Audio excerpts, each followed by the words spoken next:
So if you've watched almost any of my anime videos, you'll know I love anime that makes me cry. In fact, two of my favorite anime movies are A Silent Voice and Weathering with You. So really, it was just a matter of time until I watched Your Name.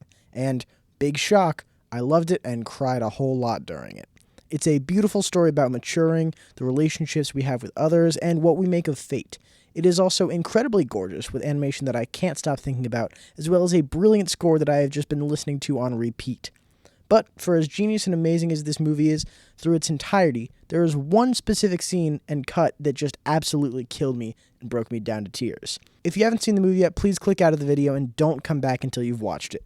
Trust me, this is one of those movies that is best if you know basically nothing about going in, so try to keep it that way. Before I discuss the scene that broke me, though, I'll give a brief story refresher so that you'll know what's happening, but it's not going to be too in-depth because A, I won't be able to do it nearly enough justice, and B, this isn't the last time I'm going to talk about this movie by a long shot, so I'll get more into the story there. This is just going to be a quick refresher so you know what to expect. So the scene takes place towards the start of Act 3. So before that, we're shown Taki and Mitsuha's body-switching start, and how they managed to make it work with their lives. Then Mitsuha and Taki start switching, and it's learned that Mitsuha has been switching from 3 years in the past from a town that was wiped out by a meteor impact, with everyone in the town dying because of it. Taki's memories start fading, but he goes to the Miyamizu family shrine, which he knows about from one of his swaps. Once he finds it, he goes in and drinks Mitsuha's Kuchikami sake, which is representative of half of her. From there, he sees her history and is swapped into her body before the town is destroyed. He recruits two of her friends in a plan to evacuate the city before the impact that night, but Taki isn't able to convince the mayor, Mitsuha's father, to evacuate. He wonders if Mitsuha would have been able to do it better, though, and takes her friend's bike and frantically rushes to the top of the mountain where her shrine resides. And this is where we enter the scene. The scene starts with the ending of the flashback Taki is remembering when Mitsuha visited him 3 years ago before he actually knew her, and showing where he got his bracelet he's had the whole movie from. He reaches the top of the mountain, he and Mitsuha both hear each other from each other's bodies, and run around trying to find each other. They pass by, but can't quite see each other, and then it becomes magic hour. Both of them switch back into their original bodies and are there with each other for the first time in person. They're just immediately cute together, joking about Taki's behavior as Mitsuha, but then she notices the ribbon bracelet. She ties it back up into her hair, and Taki encourages her for the plan that she has to enact to save everyone. He then has an idea for them to both write each other's names on their hands so they don't forget when they wake up. But right as Mitsuha starts, she disappears. Taki then looks for her and says he'll remember her name, but like her messages earlier in the movie, her name gets wiped from his mind. Mitsuha is running back towards the town and is able to remember Taki's name, but just for now. Obviously, even from my explanation, you can tell that this is a sad scene. But the reason this one broke me is because of how it builds off of everything we've seen earlier in the movie, as it's the first true meeting of Taki and Mitsuha, but then pulls the two apart by the end in a tragic manner. By having the scene directly before it be the first time Taki and Mitsuha met, despite Taki not knowing who she is at that point, we get to see a juxtaposition of their relationship then and now. It also clues us into Taki's bracelet that we've seen him wear the whole movie, making it that much more meaningful. Plus, that scene was scored by a beautiful piano tune, but this scene with Mitsuha reaching the top of the mountain is silent except for the ambient nature sounds and Taki and Mitsuha's voices calling for one another. The two are still separated by time, and while they can get close to each other, they can't quite feel each other yet. That's until Magic Hour arrives, when the two go back to their bodies and meet the other in person, truly for the first time. As they talk a piano rendition of Dream Lantern, the song that kicked off the movie and had a sequence about being in each other's lives, plays and sets a nice score to the scene. And I know I said it earlier, but these two are just immediately so cute together. Their interaction is so great. Mitsuha's embarrassed because of the Kuchikami sake and Taki being in her body, and Taki's embarrassed as well by his actions, but then Mitsuha notices his bracelet is her ribbon. She puts it back in her hair, which is significant because it means Taki no longer has any physical reminders of Mitsuha for when fate wipes their memories. And they're both just excited to be there with each other. But, of course, they can't just be happy together, as the meteor is still barreling down towards Inamori. Taki wants them to write their names on each other's hands so they'll remember each other when they wake up. And we see him writing something on Mitsuha's hand. You think it's his name, but we'll find out what that actually says in a little bit. Mitsuha takes the marker and the music starts crescendoing as she starts to write her name, and she gets one line drawn and then it cuts to silence as the marker falls and Mitsuha has disappeared as Magic Hour is now over. Taki is saying that he'll find her no matter what and is repeating her name, but before he can write it down, he forgets it and it gets wiped. He starts questioning what he was doing there, realizing that it was to save someone he loved.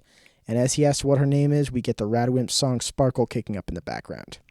And while that's the official end of the scene, right after we see a real continuation of it, of Mitsuha running back towards the town to keep the plan going, and it seems like she's able to remember Taki's name for now.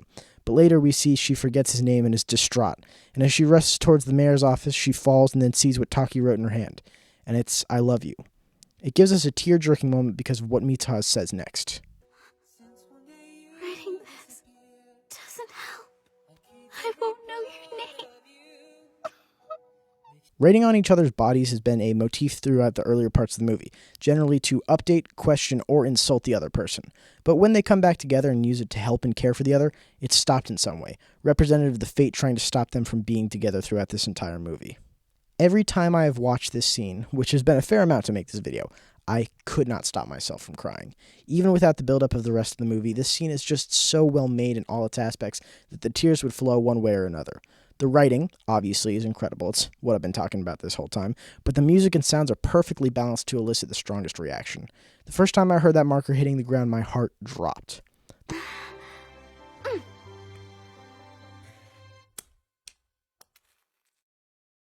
Voice actors also do a great job with being able to make the characters feel different, whether it's Taki or Mitsuha in each other's bodies. And that goes throughout the whole movie. It's really astounding how they managed to do it that well. And, of course, the animation is astounding. I don't really know if there's anything I could say that doesn't speak for itself, but I mean, just come on. Every movement looks so fluid and smooth, and the landscapes and lighting and just everything, you know?